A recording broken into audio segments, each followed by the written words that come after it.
The sorting chamber hummed with that particular frequency that made Instructor Vex's tendrils ache. 347 students stood in neat rows, their various appendages, limbs, and sensory organs all pointing toward the assessment sphere. This was it, the moment that would determine their entire academic trajectory at the Galactic Combat Institute. Vex had been doing this for 23 cycles now, and he could usually predict the rankings within the first 10 minutes. The Krolith students always scored high in raw strength.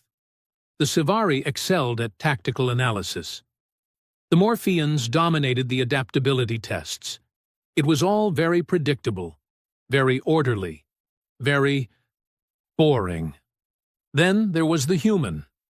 She stood near the back, 5th row from the left, wearing the standard-issue training suit that somehow looked awkwardly sized on her frame. Her name was Maya Torres, according to the roster, and she was the only human in the entire incoming class. Vex had heard rumors about humans joining the Institute, but he had dismissed them as administrative errors. Surely the Council wouldn't actually accept a species from a Class 3 planet? A world that hadn't even achieved faster-than-light travel on their own? But here she was, breathing oxygen like some kind of primitive, her skin an unremarkable shade of brown, her hair pulled back in what his datapad called a ponytail. How utterly mundane. "Attention, recruits!"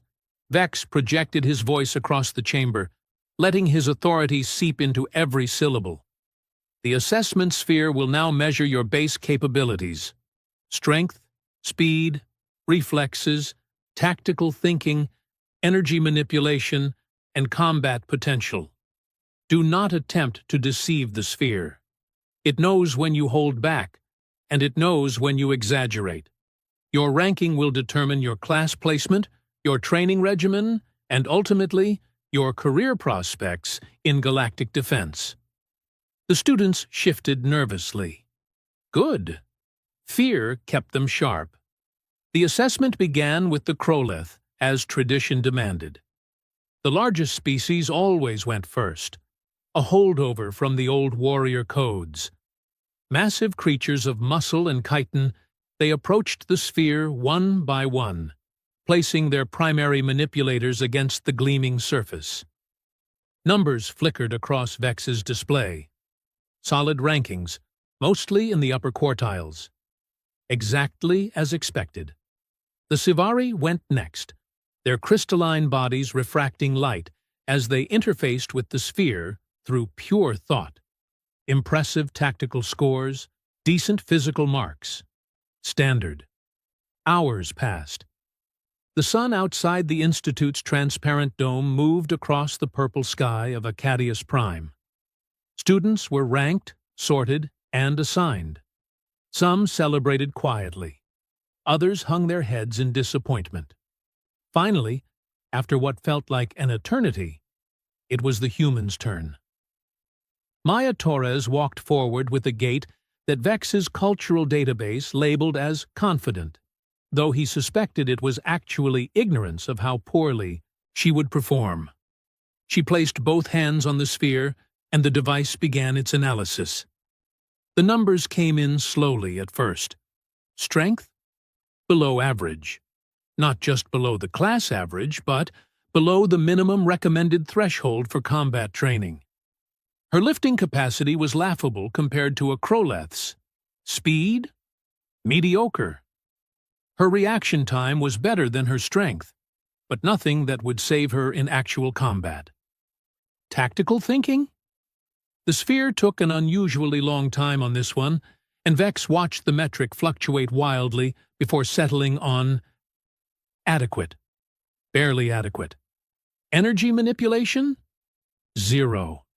Absolutely 0. The human possessed no innate ability to channel the fundamental forces. She couldn't project force fields, couldn't manipulate gravity, couldn't even generate a basic plasma discharge. The final ranking appeared on Vex's display. 347 out of 347. Dead last. The human had scored lower than a whelp, and whelps were primarily evolved for record-keeping and administrative tasks, not combat. This was unprecedented. This was embarrassing. This was going to be a bureaucratic nightmare. Maya removed her hands from the sphere and looked up at the display showing her ranking. Her face did something that Vex's database identified as a grimace, followed quickly by a shrug. She didn't seem particularly upset about coming in last place, which somehow made it worse. Didn't she understand the implications? "Torres! Maya!" Vex called out, his voice echoing across the now silent chamber. Every student was watching. "Your ranking places you in... He checked his datapad again, hoping the numbers had changed. They hadn't. "You will be placed in remedial combat training, Section R7. Report to Subsection Gamma tomorrow, at 0600. "Got it," the human said, her voice carrying an odd inflection that the translator struggled with. Was that sarcasm? Vex couldn't tell. She walked back to her assigned spot, and Vex noticed something interesting. Despite ranking last, despite the humiliation of being the weakest student in the entire class, she walked with her head up, her shoulders back, her pace steady. Either she was incredibly dense, or she genuinely didn't care about the social implications of her failure. The other students whispered among themselves. Vex caught fragments of their conversations through his sensory array. The word human was repeated often, usually followed by variations of primitive, weak, or his personal favorite. Why is she even here? Vex dismissed the class and retired to his office, a modest space overlooking the Institute's training grounds. He poured himself a glass of Vrexian amber, the strong stuff that made his tendrils numb, and pulled up Maya Torres's file on his workstation. Born on Earth, third planet in a yellow dwarf system. Age, 22 Earth years, equivalent to roughly 17 standard cycles. Previous education, various. Institutions on her homeworld, none of particular note. No combat training beyond something called high school gym class, which appeared to involve running in circles and hitting balls with sticks. No genetic modifications, no cybernetic enhancements, no military background whatsoever. So why was she here? Vex scrolled further down the file until he found the acceptance letter. It had been signed by Counselor Thrain himself, one of the most respected military strategists in the galaxy. The letter was brief. Accept this candidate. Special provisions authorized under Exploratory Species Protocol. Further details classified. Classified. Wonderful. That meant Vex couldn't even request more information without triggering a security review. He finished his drink and decided to forget about the human for the evening. She would wash out of the program within a month. Maybe 2 if she was stubborn.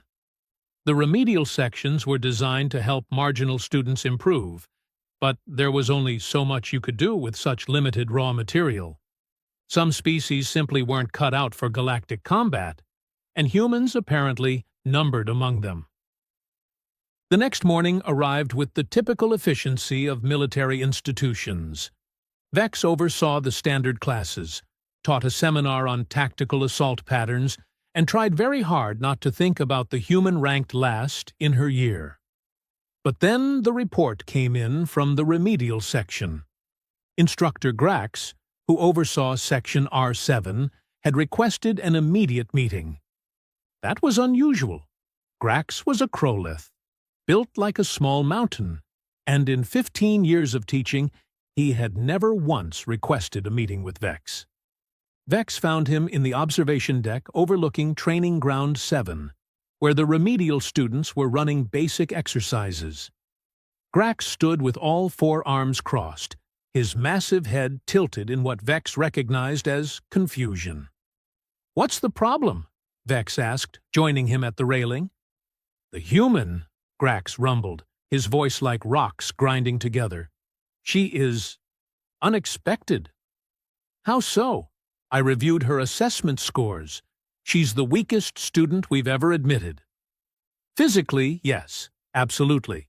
She cannot lift even a quarter of what my weakest Krolith student can manage. Her muscle density is pathetic. Her bone structure seems designed to break under stress." "Then what's the issue?" Grax pointed down to the training ground with one massive hand.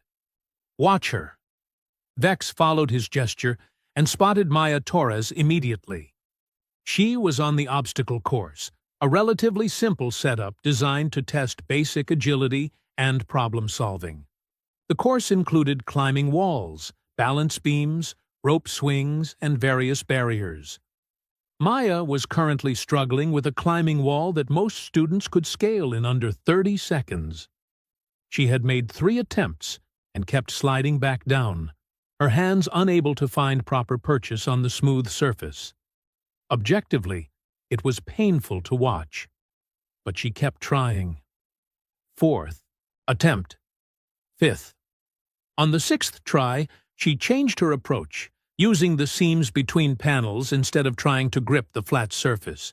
She made it halfway up before her arms gave out, and she fell back to the padded floor. 7th attempt. This time she succeeded, hauling herself over the top through what appeared to be pure stubbornness. "Persistence is admirable," Vex admitted, "but it doesn't change her fundamental limitations." "Keep watching," Grax insisted. The next obstacle was a rope swing across a pit.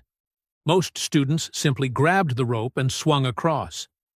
Maya stared at the rope for a full minute, then at the pit, then back at the rope. Then she walked 20 paces back, sprinted forward, grabbed the rope at the last possible second, and used her momentum to carry herself across in a wild, ungainly arc that somehow worked. "That's not how that obstacle is supposed to be solved," Vex said. "Exactly." The pattern continued. Every obstacle that required raw strength, Maya failed or barely succeeded. But every obstacle that could be solved through alternative methods, she found a way. When she couldn't climb over a barrier, she found a gap to squeeze through. When she couldn't jump across a gap, she located a narrow point and used a running start. It was inefficient, it was inelegant, it was completely unorthodox, but it was working. "She finished the course," Grax said, checking his chronometer. "Dead last in her group, but she finished. All of her group mates are physically stronger, faster, more capable. But 3 of them gave up. And this concerns you because I threw everything in the training manual at her this morning. Basic strength drills? She failed them all, but kept trying until the time limit expired. Combat forms?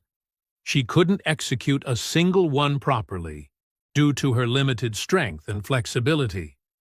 Weapons handling? She could barely lift a standard plasma rifle. So she's terrible at everything. I don't see the problem."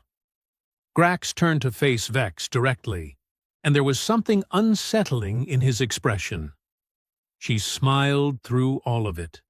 Every failure, every embarrassment, every moment where the other students laughed at her performance. She smiled, made some comment that the translator flagged as self-deprecating humor, and tried again. "Vex, in 15 years of teaching, I have never seen a student rank dead last and still show up to afternoon training with that kind of attitude." Vex felt something twist in his midsection. Not concern exactly. More like curiosity. Perhaps she doesn't understand how badly she's performing?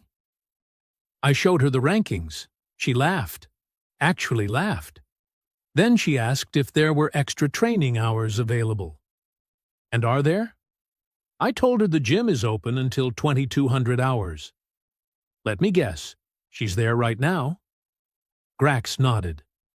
Vex checked his chronometer. It was barely past 1800 hours. The human had finished her regular training at 1700 and had immediately sought out more. That was either dedication or insanity, and Vex wasn't sure which possibility disturbed him more. "Keep me informed of her progress," Vex said finally, "or lack thereof." 3 weeks passed. Maya Torres remained ranked last in her class. This did not change. This could not change, because the assessment sphere's initial rankings were based on baseline capabilities, and humans simply did not possess the baseline capabilities to compete with the other species at the Institute. But something else changed. Vex started receiving reports from other instructors. The human was showing up early to every class. She stayed late at every training session. She asked questions constantly, filling dozens of pages with notes in her native script.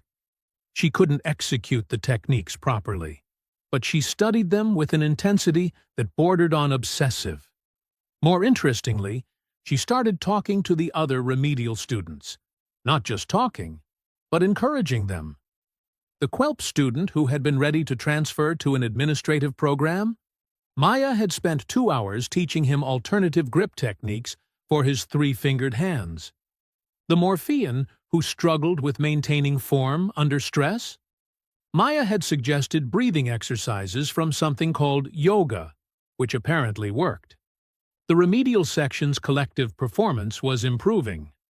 Not because Maya was pulling her weight, she still ranked at the absolute bottom, but because she was somehow elevating everyone around her. "It's bizarre," Instructor Kelvin reported during the monthly faculty meeting.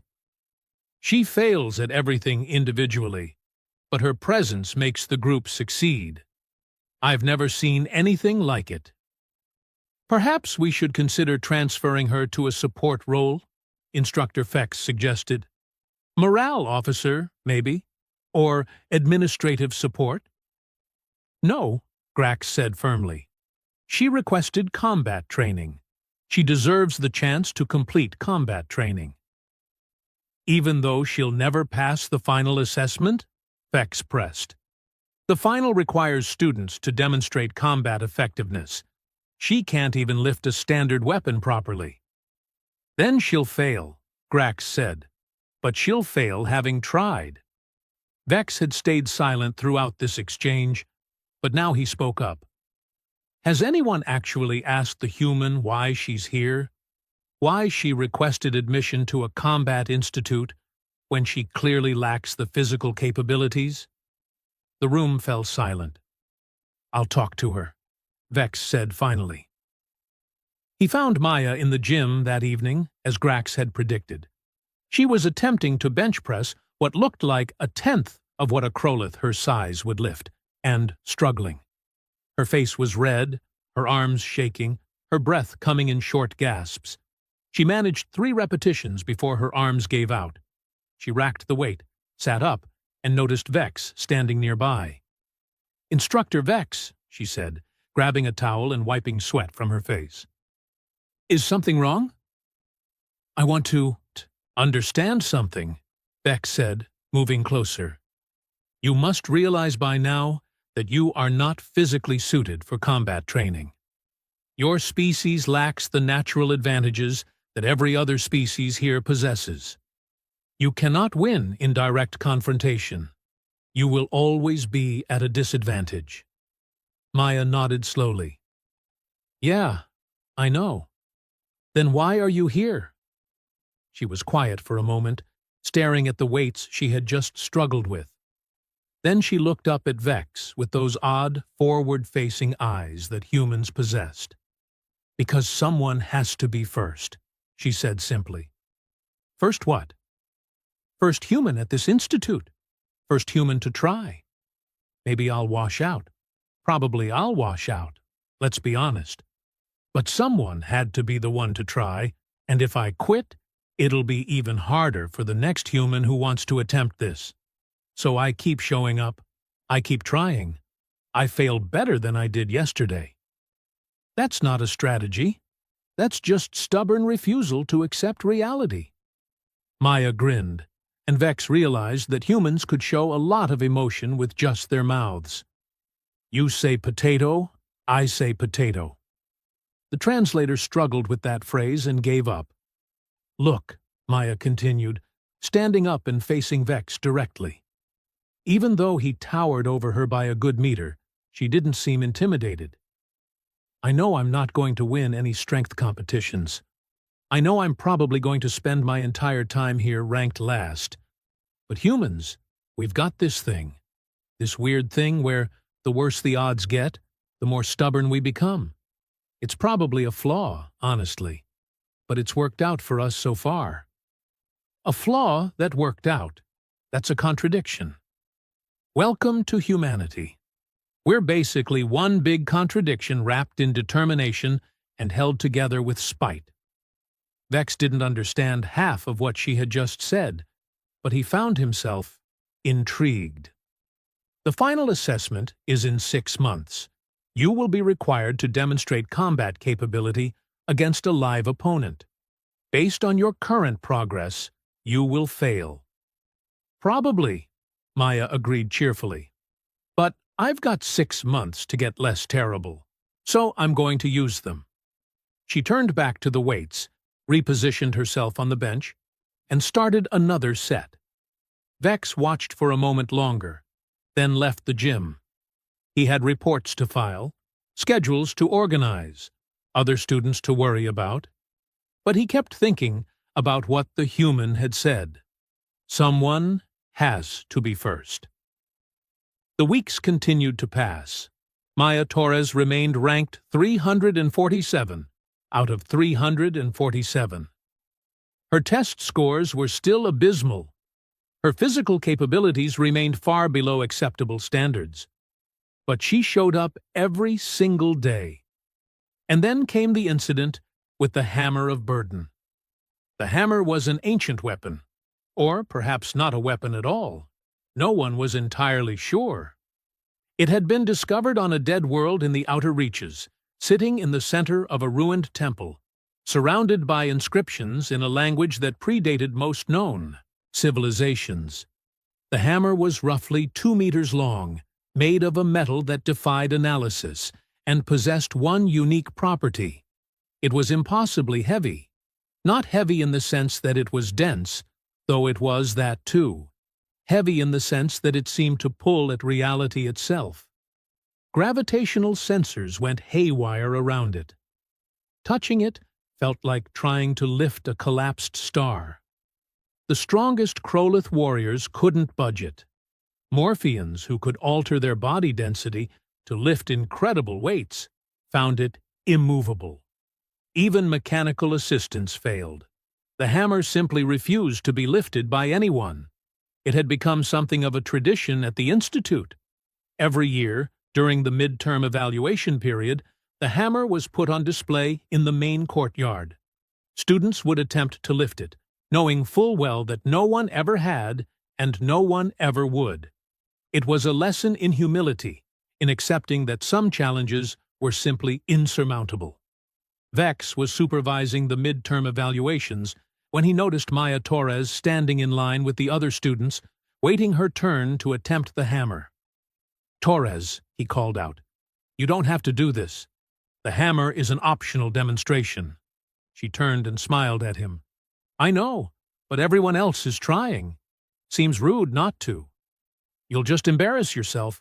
If the strongest students in the Institute cannot move it, what makes you think?" "Oh, I definitely can't move it," Maya interrupted. "But like I said, seems rude not to try." Vex decided not to argue. Let her fail along with everyone else. At least this failure would be shared with her peers. The line moved forward. Krolith students attempted the lift with all 4 arms, straining until their chitin cracked from the effort. Sivari tried to use tactical leverage points, achieving nothing. Morphians altered their forms into configurations designed for maximum lifting power, and still couldn't shift the hammer even a millimeter. Finally, it was Maya's turn. She approached the hammer with that same casual gait Vex had noticed on her first day. She studied it for a moment, walked around it once, then shrugged and grabbed the handle with both hands, and lifted. The hammer rose from its pedestal as easily as if it were made of foam. The courtyard went absolutely silent. 347 students and 24 faculty members stood frozen, staring at the human who had just done the impossible. Maya looked down at the hammer in her hands, looked up at Vex, and said the most perfectly human thing possible. "Huh, that's weird." The hammer of burden hung in Maya Torres's hands like it weighed nothing at all, which was impossible. Completely, absolutely, fundamentally impossible. Vex felt his tendrils go numb. Around the courtyard, students and faculty alike stood frozen in various postures of shock. A Krolith student's jaw had literally dropped open, his massive mandibles hanging slack. Instructor Kelvin had dropped her datapad, and it lay on the ground making a sad beeping noise that nobody seemed to hear. Maya shifted her grip on the hammer, testing its weight. "So, what exactly am I supposed to do with this? Is there like a target or something?" "Put it down," Vex managed to say, his voice coming out as barely more than a whisper. "Put it down right now." "Sure. Okay." Maya lowered the hammer back onto its pedestal with a gentle thunk. The moment she released it, the gravitational sensors around the courtyard started screaming again, registering the impossible density that had returned. "Did I do something wrong? You look kind of freaked out." Wrong?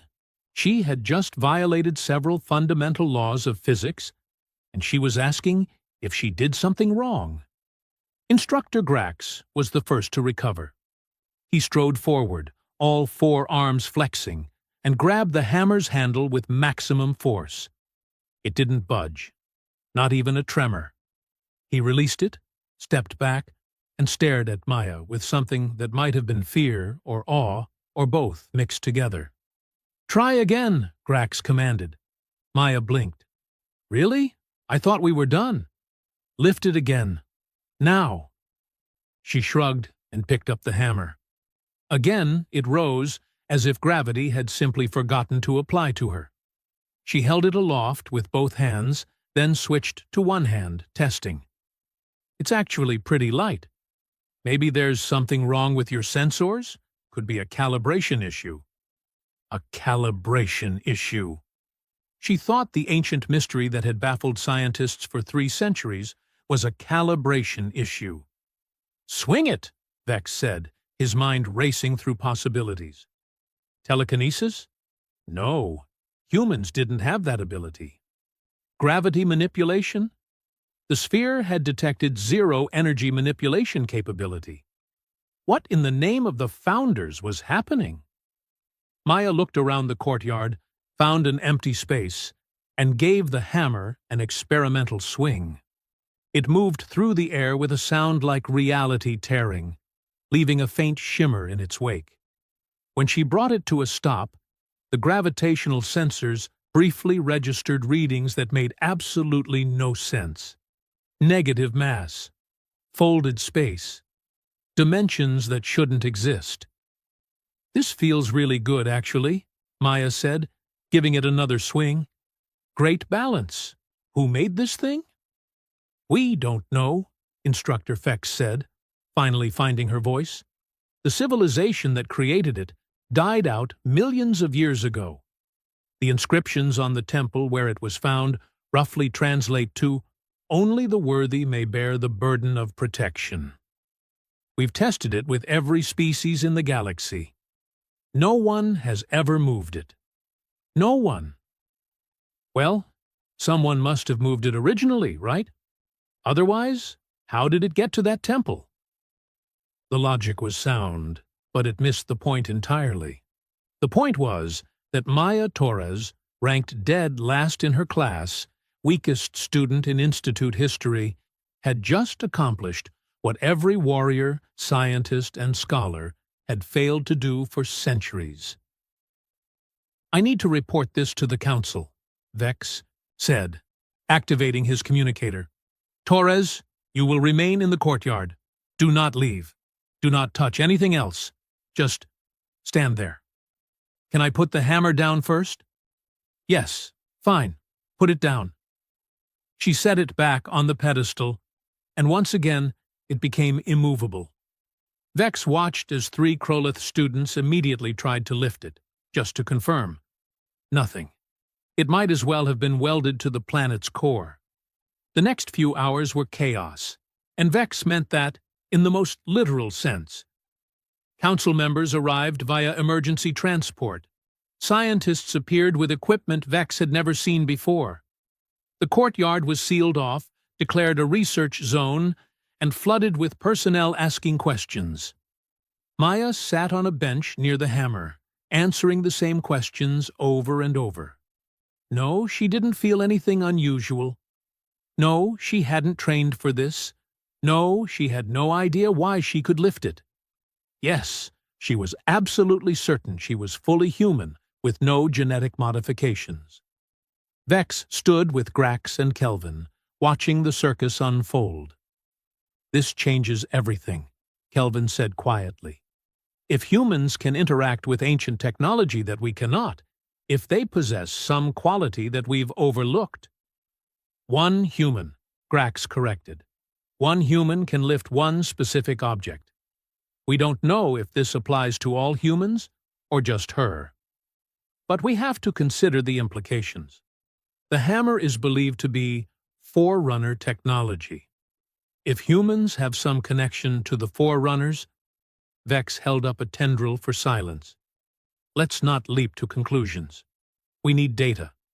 We need tests. We need to understand what actually happened here before we start rewriting galactic history." Counselor Thrain arrived an hour later, his scaled form moving with the confidence of someone who had commanded fleets.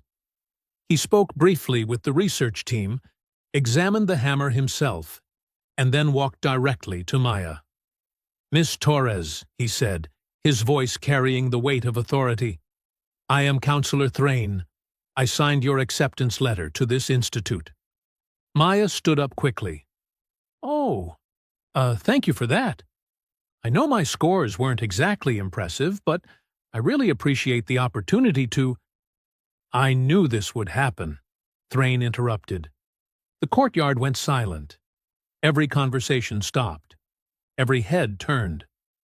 "Excuse me?" Maya said. "I knew you would be able to lift the hammer. That's why I accepted your application." Vex felt his tendrils curl in confusion. "Counselor, with respect, how could you possibly have known?" Thrain didn't look at Vex. His eyes remained fixed on Maya. "Because 30 years ago, I led an expedition to Earth. This was before official first contact, before your species even knew we existed. We were investigating reports of unusual quantum signatures coming from your solar system. What we found was far more interesting than quantum anomalies." He paused, and Vex realized that every person in the courtyard was holding their breath. "We found humans. Not just any humans, but humans who had somehow bonded with Forerunner artifacts that we had been tracking. A woman in your African continent was using what we later identified as a Forerunner power core as a good luck charm. A child in Asia had turned a Forerunner navigation device into a toy. Your species couldn't identify what these objects were, but you could use them.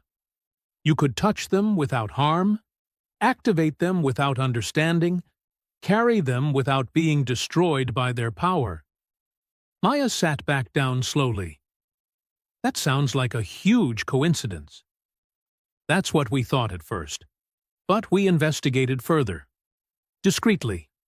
We found 17 separate instances of humans interacting successfully with Forerunner technology across your planet. Technology that kills or drives insane any other species that attempts to use it. Your people just picked these things up and incorporated them into your lives without even realizing what they were. So, what? Humans are special? That seems kind of unlikely, given that we're ranked lowest in pretty much every physical category. Thrain made a sound that the translator identified as laughter. Miss Torres, the Forerunners weren't interested in physical strength. They were the most advanced civilization the galaxy has ever known. They could have built their technology to respond to strength, or speed, or tactical thinking. But they didn't. They built it to respond to something else. Something that we still don't fully understand. And you think humans have this something else? I know you do. The question is why? What quality do humans possess that allows them to interface with technology designed by beings who ascended beyond physical existence millions of years ago? Maya looked down at her hands, turning them over as if seeing them for the first time. I don't feel special. I feel like I'm failing constantly. By our metrics, you are failing, Thrain agreed. You are weaker, slower, and less capable than every other student here. But clearly, we're measuring the wrong things. Vex stepped forward. Counselor, what are you suggesting? I'm suggesting that we've been training warriors to fight like we fight, using strength, speed, energy manipulation, all the tools that conventional species possess. But the Forerunners fought differently. They didn't conquer with force. They protected with wisdom. The inscriptions on the hammer translate to, "Only the worthy may bear the burden of protection." We assumed worthy meant strong. We were wrong. Then what does it mean? Kelvin asked. Thrain looked at Maya again. Miss Torres, why did you come to this institute? The truth, please. Maya took a deep breath. My planet is defenseless. We've got nukes, sure, but compared to what's out here in the galaxy, we're nothing. If someone decided to invade Earth tomorrow, we couldn't stop them. I came here because I wanted to learn how to protect my home. Even if I washed out, even if I failed every test, I'd at least learn something useful. Take it back with me. Maybe train others. You came here to protect your species, knowing you would likely fail? Yeah, I mean someone had to try, right? Thrain turned to address the assembled crowd. The hammer responds to purpose, not power. To dedication, not dominance. The Forerunners built their technology to serve those who would sacrifice themselves for others, who would bear the burden of protection even when the odds were impossible. They built it for humans. The implications crashed through Vex's mind like a meteor impact. If this was true, if humans could access Forerunner technology, then Earth wasn't a primitive backwater. It was potentially the most strategically important planet in the galaxy. We need to run more tests, one of the scientists said. Verify these claims. Study her physiology, her neural patterns, her... No, Maya said firmly, standing up. Look, I get that this is all super interesting, but I didn't come here to be a lab experiment. I came here to learn combat training. Can I do that? Or are you going to poke at me with instruments for the next 6 months? Thrain smiled. You can continue your training. In fact, I'm authorizing a curriculum modification. You will work with our Forerunner technology specialists. Learn what we know about their artifacts. If humans truly can interface with this technology, then you need to understand what you're dealing with. Does this mean I'm not ranked last anymore? Maya asked hopefully. You are still ranked 347 out of 347, Vex said, unable to help himself. The sphere measures physical capabilities. Those haven't changed. Right. Cool. Still dead last. At least I'm consistently bad at stuff. Despite himself, despite the galaxy-shaking revelations of the past few hours, Vex felt his tendrils curl in what might have been amusement. The human had just proven herself capable of wielding ancient technology that no one else could touch, and she was worried about her class ranking. The crowd began to disperse. Scientists reluctantly packed up their equipment. Council members departed to wherever council members went to discuss matters of galactic importance. Eventually, only Vex, Grax, and Maya remained in the courtyard with the hammer. "So what happens now?" Maya asked. "Now you train," Grax rumbled. "Same as before. You still can't lift standard weapons properly. You still fail most physical tests. The hammer doesn't change that." "But I can lift the hammer?" "Yes, which means you need to learn how to use it. Report to Training Ground 7 tomorrow at 0500. We're adding weapons training to your schedule." Maya's face did something complicated. 5 in the morning? That's an hour earlier than usual. "Problem?" "No, sir. I'll be there." She left the courtyard, and Vex watched her go. Still walking with that same confident stride, still apparently unbothered by being ranked. Last, still showing up ready to work, despite knowing she would fail most of what she attempted. "Grax," Vex said quietly, "what do you make of all this?" The massive Krolith was silent for a long moment. "I think the galaxy is about to change, and I think that human is going to be at the center of it, whether she wants to be or not. She still ranks last in her class. For now. But we're not measuring the right things, are we? We never have been." The next 6 months were unlike anything Vex had experienced in his entire career. Maya Torres continued to rank 347 out of 347 in traditional metrics. She still couldn't lift standard weapons effectively. She still failed strength tests. She still struggled with basic physical requirements. But she could wield the hammer. And not just wield it. She could fight with it. Grax worked with her daily, developing forms and techniques that no one had ever seen because no one had ever been able to lift the weapon before. She was clumsy at first, her human reflexes not quite up to the task. But she improved. Slowly, frustratingly, incrementally, she got better. More importantly, she started finding other Forerunner artifacts in the Institute's archives. Objects that had been labeled as decorative or non-functional because no one could activate them. Maya touched them, and they came to life. A shield generator that projected barriers of folded space. A scanner that could detect life forms through solid matter. A communication device that could translate any language instantly. Even dead ones. The galaxy's understanding of human potential shifted dramatically. Earth, which had been dismissed as a backwater world, was suddenly receiving diplomatic overtures from a dozen major powers. The Council authorized a formal alliance. Trade negotiations began.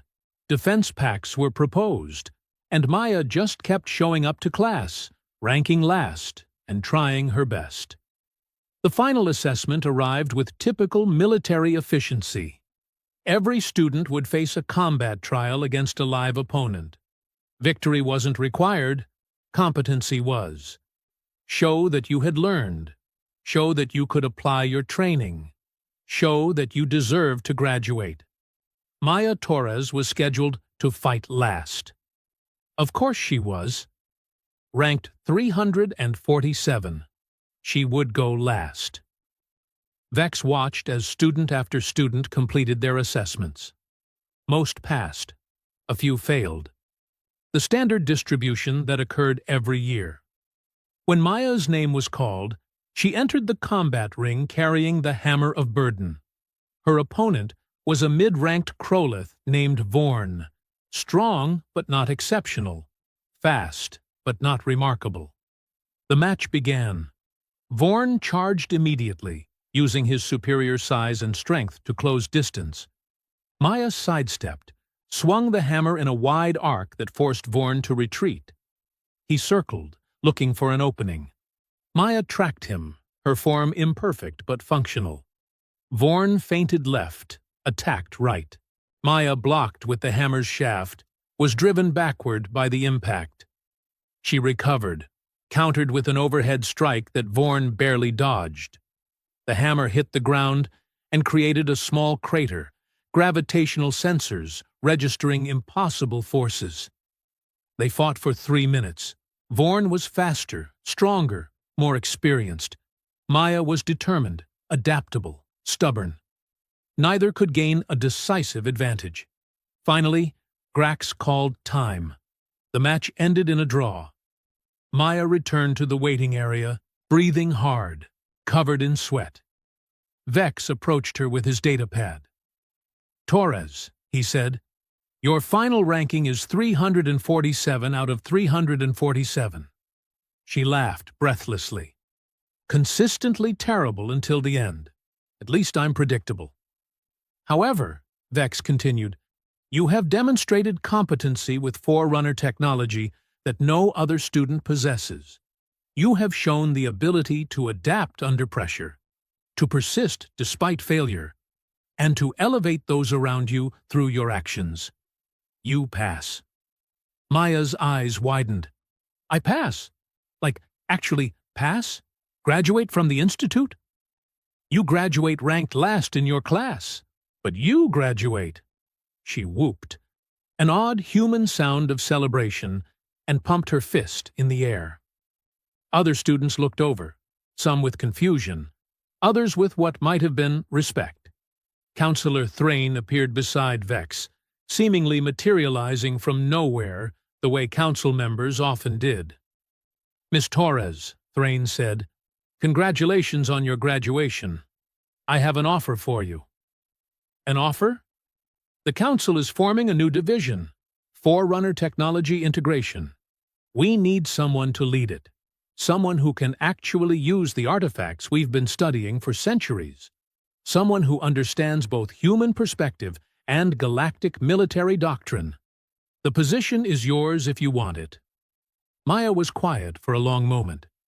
Then she smiled that particularly human smile. "Will I still be ranked last?" "There are no rankings in research divisions, only results." "Then I accept, on one condition." "Name it." "I want to recruit other humans for the program. Train them here at the Institute. Show them what I learned. Because someone has to be first. But they shouldn't have to be alone." Thrain nodded. "Agreed.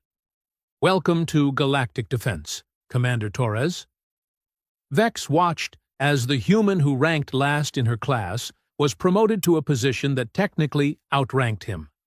The irony was not lost on him.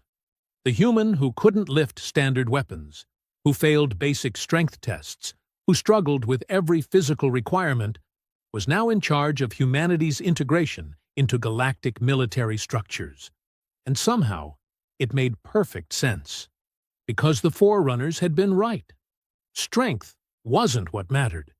Speed wasn't what mattered. What mattered was showing up, even when you knew you would fail. What mattered was trying anyway. What mattered was bearing the burden of protection, not because you were the strongest, but because someone had to do it.